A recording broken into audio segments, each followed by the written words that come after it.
Amigos, é uma grande satisfação estar participando do terceiro Congresso Ibero-Americano de Biodiversidade e Infraestrutura Viária.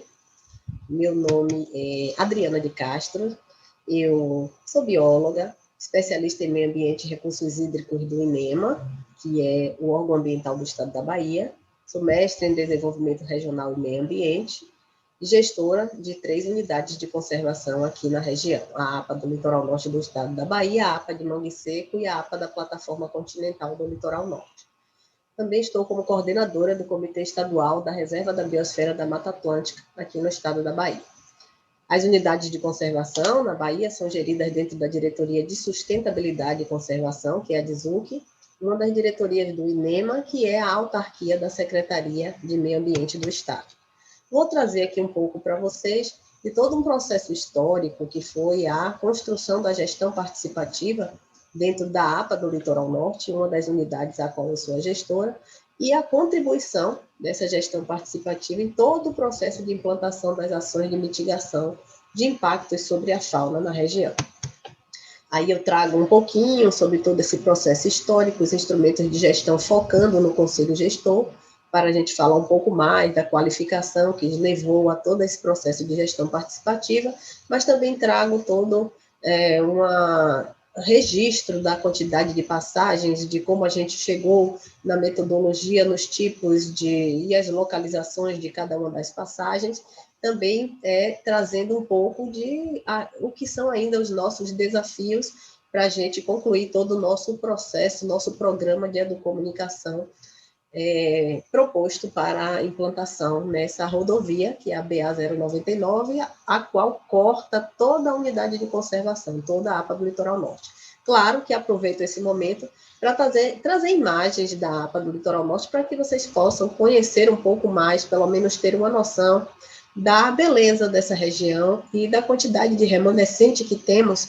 e da necessidade realmente da implantação dessas estruturas de proteção à fauna. Esse mapa nos mostra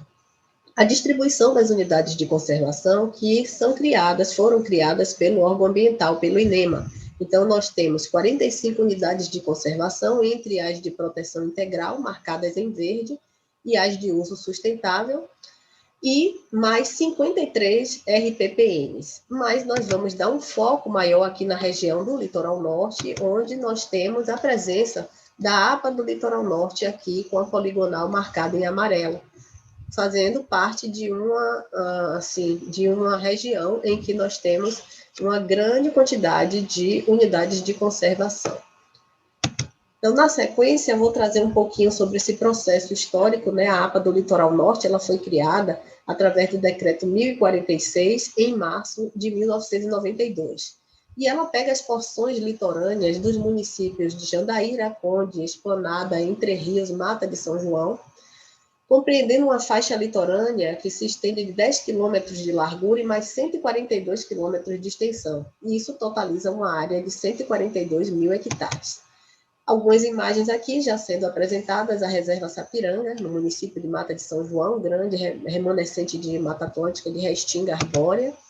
as corredeiras do Rio Pojuca, que fica às margens da Reserva Sapiranga, os recifes de corais de Praia do Forte e algumas áreas úmidas de Massarandubió, que fica no município de Entre Rios. Sobre nossos instrumentos de gestão, nós temos um plano de manejo, sim, que traz todo um diagnóstico socioambiental, planos, programas, projetos, temos infraestrutura, gestor, no qual aqui sou eu, estou aqui apresentando para todos, e temos um conselho gestor que, no momento, foi o foco realmente do nossa atenção para que a gente pudesse chegar hoje, no momento que nós estamos com a gestão participativa bem ativa na região. Então, a gente aproveitou esse momento para trabalhar essa qualificação do conselho, né? Rapidamente, só falando, nosso plano de manejo, ele foi aprovado pela resolução CEPRAM 1040, em 1995, e acompanhado do seu zoneamento, que traz todo o detalhamento de zonas de preservação, zonas de conservação e zonas de uso também, por se tratar de uma unidade de conservação de uso sustentável. Aqui a imagem do zoneamento, para a unidade como toda, para a poligonal como toda, e uma ampliação aqui na região mais de Mata de São João, mostrando as zonas, que nós temos zonas de proteção rigorosa, algumas zonas de manejo especial, zonas de ocupação rarefeita e a aplicabilidade desse zoneamento para a região.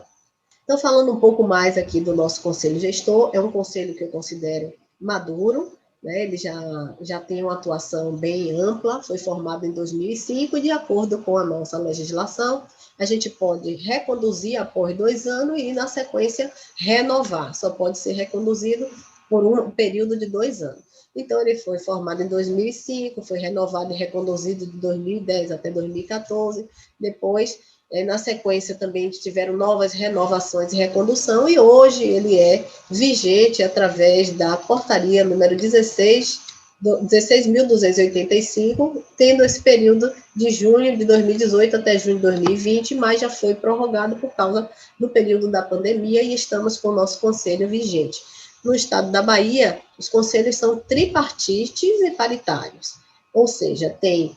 membros paritários entre o setor público, sociedade civil e empreendedores locais. No caso da APA do Litoral Norte, estamos com 54 membros, 18 membros de cada setor. Então, aqui uma imagem do nosso grupo, né, no momento da recondução do conselho, e mais algumas imagens de Restingas, no município de Entre Rios, sistemas de área úmida também, já no município de Esplanada, a Lagoa Azul, que fica em Baixio, e a visitação da Lagoa Azul, essa imagem de grande beleza, né? E aí nós demos um foco realmente na gestão participativa, que é algo que já vem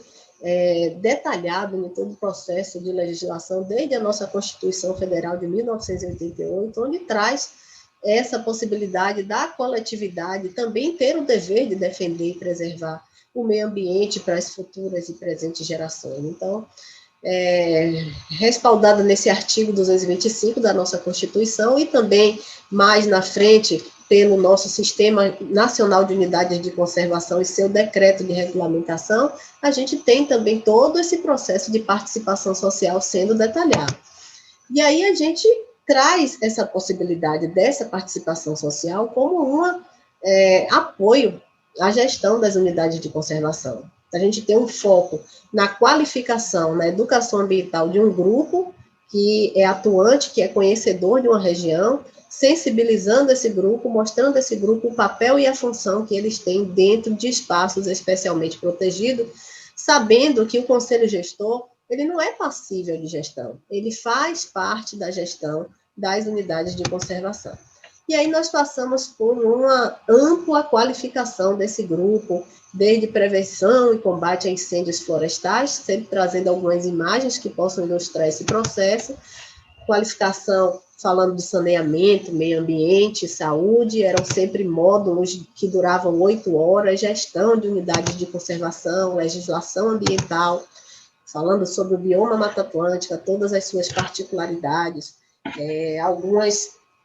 ações que nós fizemos de diagnóstico de matriz fofa, diagrama de Venn, para que eles possam perceber mais o espaço em que estão colaborando, vivendo, né? Seminários como esse, titulado Saberes do Litoral Norte, comemoração dos 10 anos do Conselho Gestor, algumas vivências mesmo, práticas em produção orgânica, em agricultura sintrópica, e isso tudo nos trazendo a possibilidade de algumas atuações conjuntas entre os municípios, né, fiscalizações conjuntas, acompanhamento de audiências com o Ministério Público do Estado da Bahia, um processo participativo já iniciando em todo o procedimento de revisão do plano de manejo da unidade de conservação, eles realmente assim fazendo parte de ações coletivas, de moderação de conflito, para a gente chegar mesmo em propostas mais amigáveis, mais sustentáveis, algumas oficinas que são feitas também na região para um planejamento participativo do território, chegando assim a essa maturidade que eu venho falando,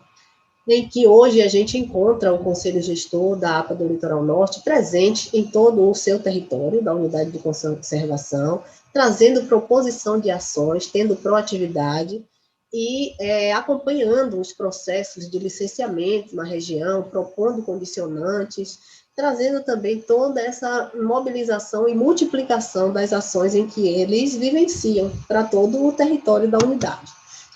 Aqui é um remanescente de Mata Atlântica, de floresta ombrófila densa, chamada Mata do Bú, no município de Conde, o rio Itapicuru, já chegando na região de Mangue Seco, município de Jandaíra, e aqui é um parque municipal, Parque Klaus Peter, área de Restinga.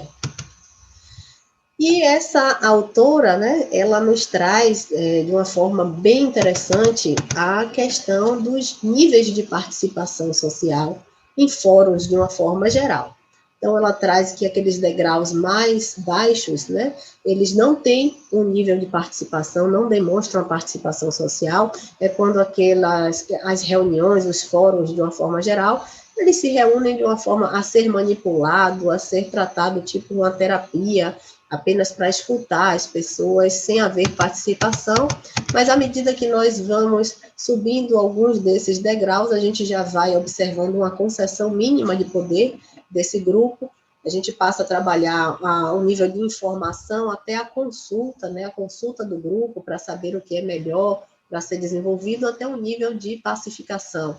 quando acontece também algumas ações em troca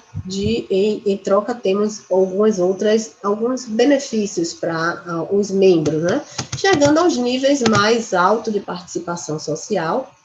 onde a gente vê o nível de parceria, delegação do poder e de controle cidadão, que é realmente o degrau mais alto dessa escada de níveis de participação. Em uma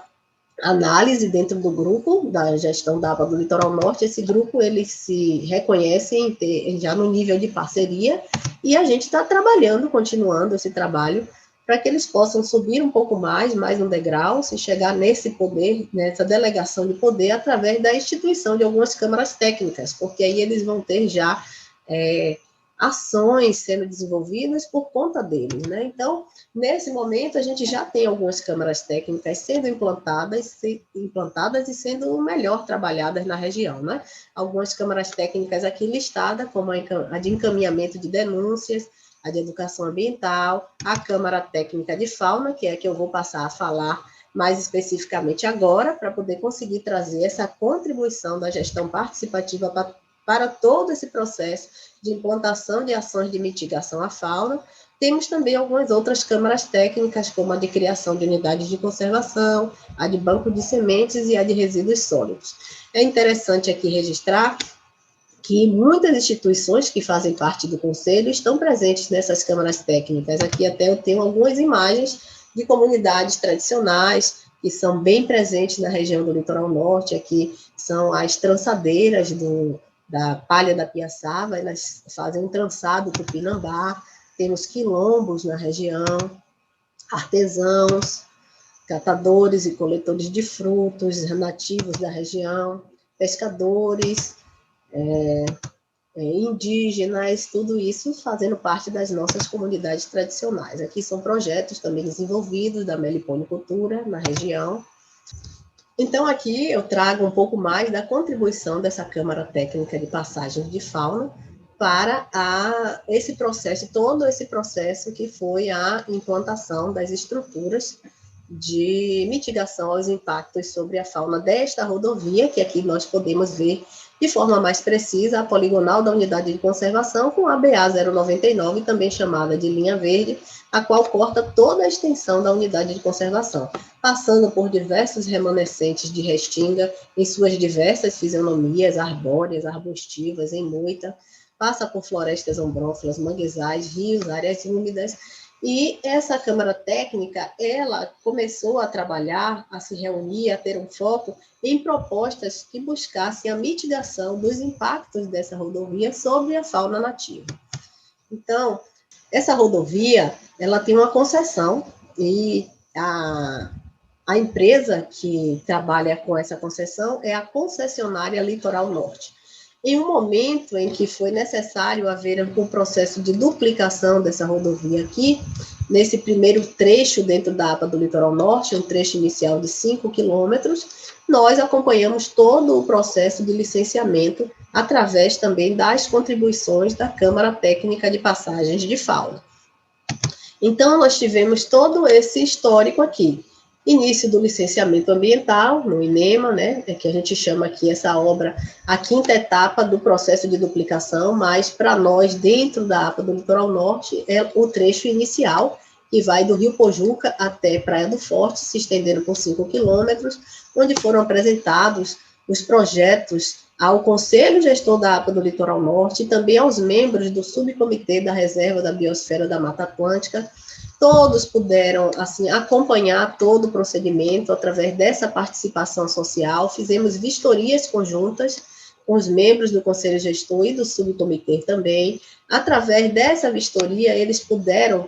observar em campo o que era a proposta que estava sendo trazida para a região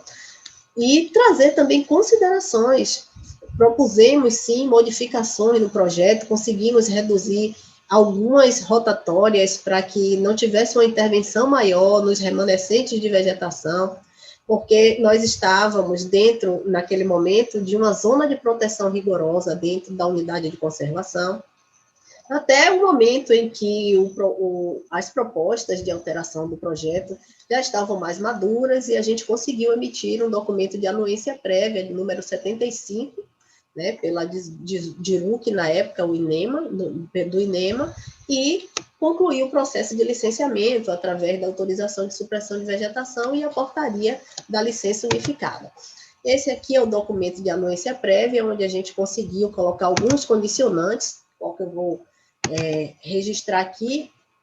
enfatizando a necessidade das estruturas de mitigação aos impactos da fauna, né? Como, por exemplo, apresentar plano de monitoramento da fauna local e plano de monitoramento da fauna atropelada, dos espécimes da fauna, para o opinativo do Conselho Gestor da APA, apresentar todos os relatórios desse monitoramento, para que a gente possa chegar na apresentação de propostas de implantação de passagens de fauna. E assim, continuar com todo o detalhamento e toda a avaliação que nós estávamos desenvolvendo junto com a Câmara Técnica. Esse daqui é o registro de algumas das espécies ameaçadas de extinção que são impactadas pela rodovia BA-099, a linha verde. É a preguiça de coleira, o calango do Abaeté, que nós chamamos, né, o ouriço preto e a jaguatirica. Todas essas espécies ameaçadas são impactadas pela presença da rodovia.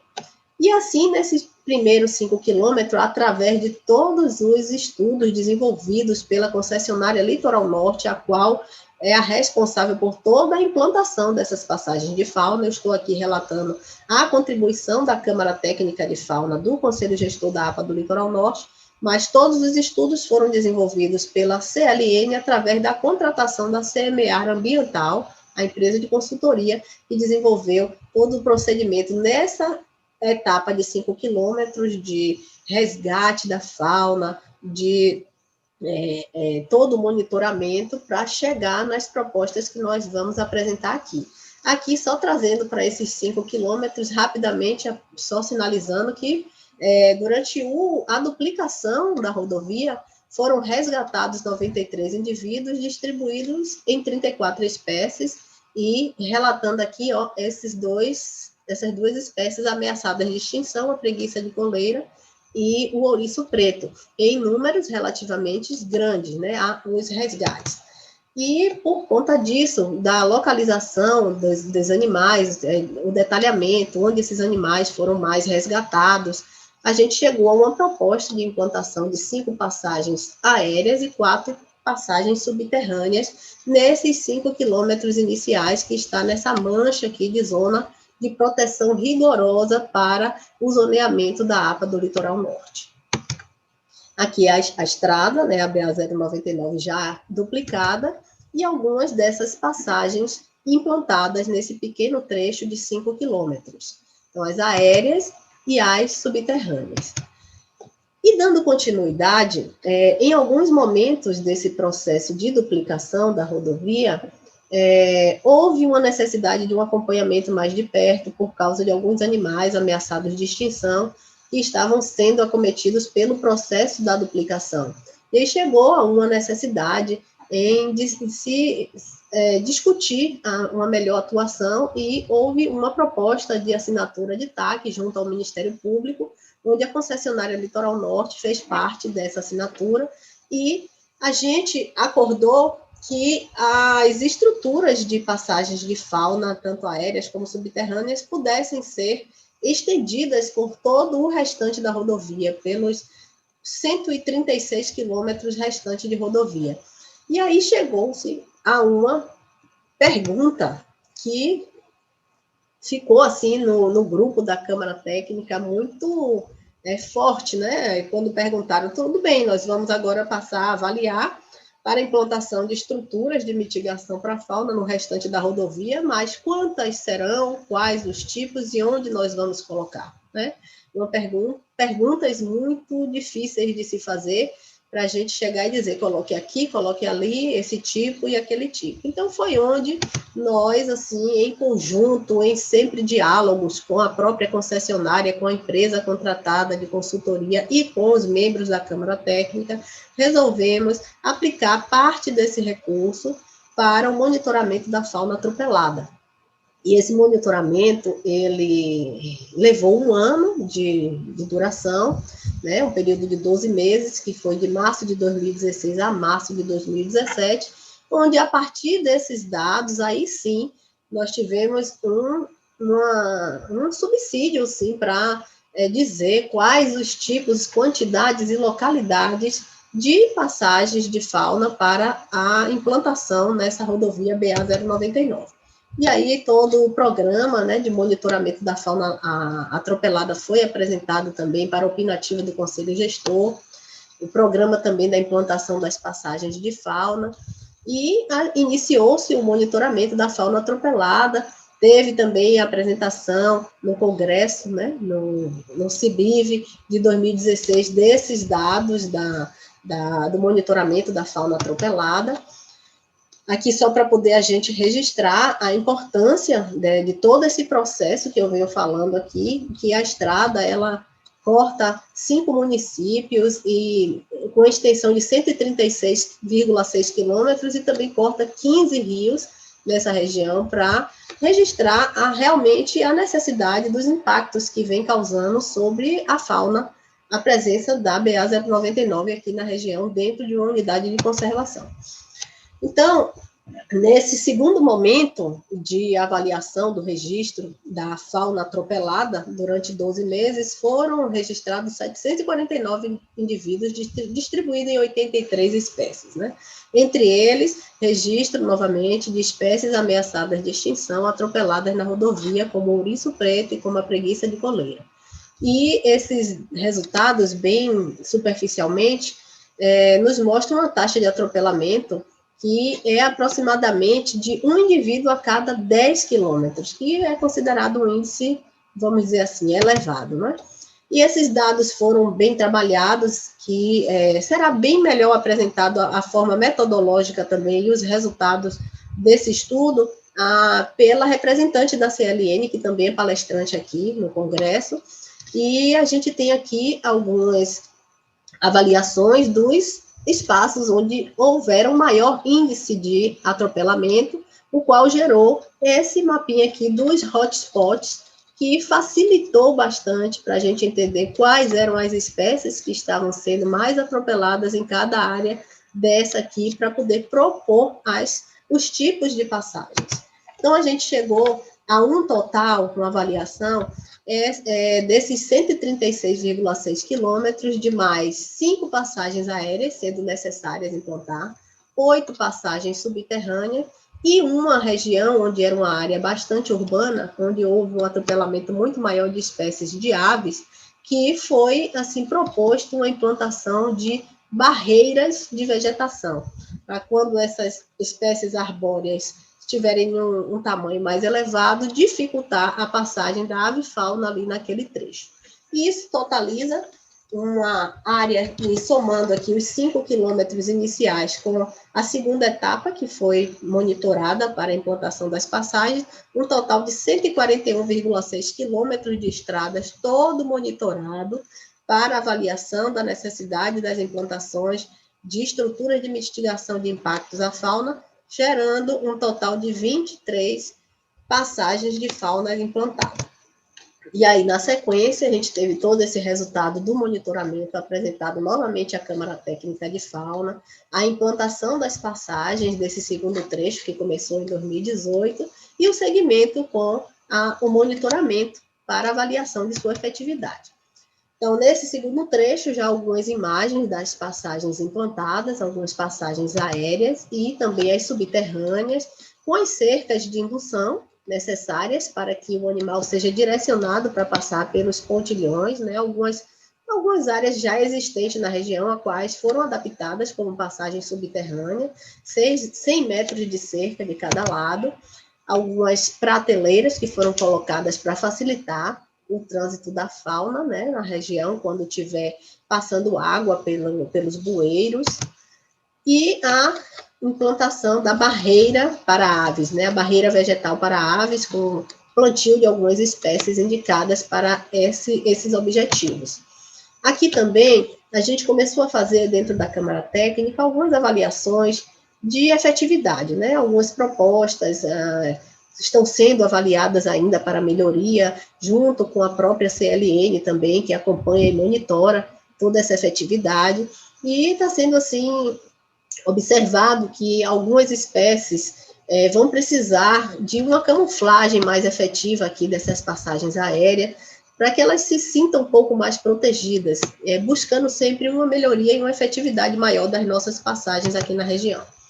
Uma outra contribuição grande que é um grande desafio para a concessionária Litoral Norte manter essas estruturas, né? Nós, acompanhando todo o procedimento deles, nós avaliamos que tem ocorrido alguns furtos. Essa imagem aqui mesmo mostra uma das câmeras que foram implantadas para registro dos animais, que foi furtada, também furtos de tela, de madeiras de eucalipto, e também pessoas passando pelas passagens aéreas, como se fosse um arborismo na região, em que agora o nosso conselho, né, através da gestão participativa, tem trabalhado também a distribuição de informativos, de como foi todo esse processo histórico, para que a gente pudesse chegar nesse momento de amadurecimento de tantas passagens implantadas em uma rodovia dentro de uma unidade de conservação. Então, nós estamos agora trabalhando todo esse processo de educação ambiental nas comunidades circunvizinhas, mostrando o que são essas estruturas, quais os objetivos, e sensibilizando todos eles para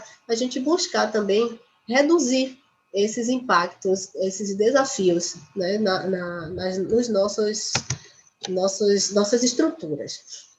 E dentro disso, a gente tem um programa que é considerado assim, um programa mais amplo, não foi só a Câmara Técnica, junto com a CLN e a CMA Ambiental, não pensou apenas na implantação de passagens de fauna, a gente pensou em um programa mais amplo de proteção à fauna, que envolveu realmente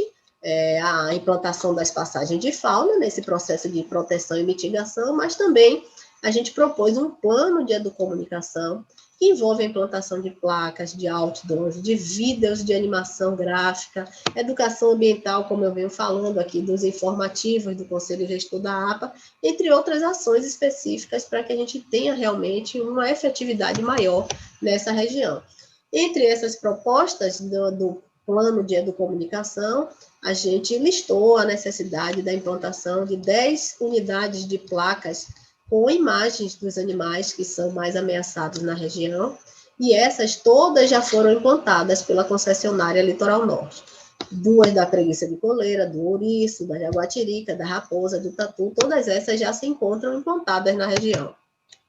Pensamos também em 10 unidades de placas com registros, né, escritos de passagem de fauna a 500 metros, para que as pessoas possam saber que as estruturas que elas estão vendo são estruturas para garantir uma qualidade e uma diminuição dos impactos sobre a fauna, né? Essas também, das 10 propostas, uma já foi implantada, e aqui também, dessas 10 propostas, uma já foi implantada. A sinalização mais efetiva também, que estamos dentro de uma unidade de conservação, né? Já temos algumas placas implantadas em outras regiões, mas dentro da rodovia,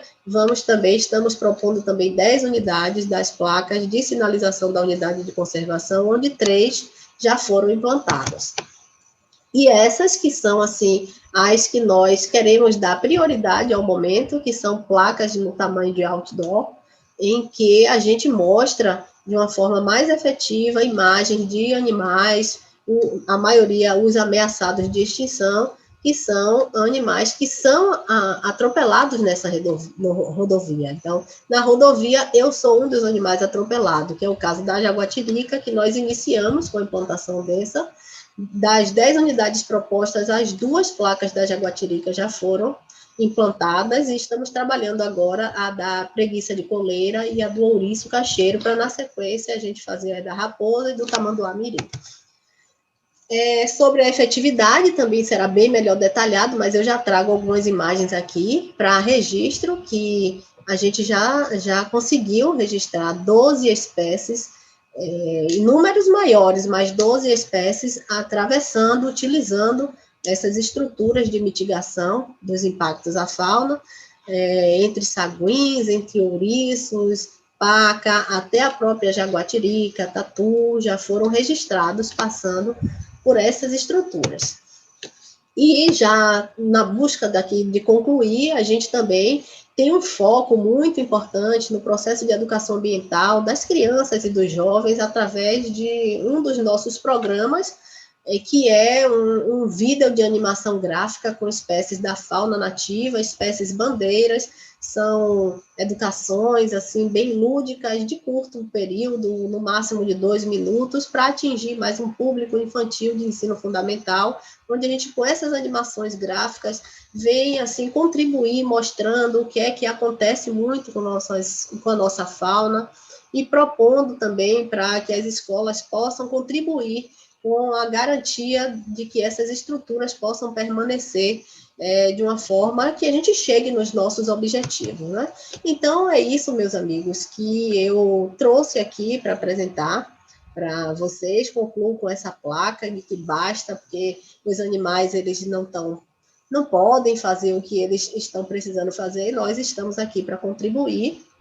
com todo esse processo. E, assim, dizer que para a gente é bem satisfatório ter esse momento de um conselho gestor, de uma maturação apropriada, que está podendo realmente, através de suas câmaras técnicas, contribuir com algumas das ações dentro desse espaço especialmente protegido. E quero, assim, agradecer ao convite para estar participando dessa palestra, com essa palestra aqui no Congresso, e deixar aqui também os meus contatos para qualquer esclarecimento, qualquer pergunta que queiram fazer. Eu sou grata pela atenção de todos.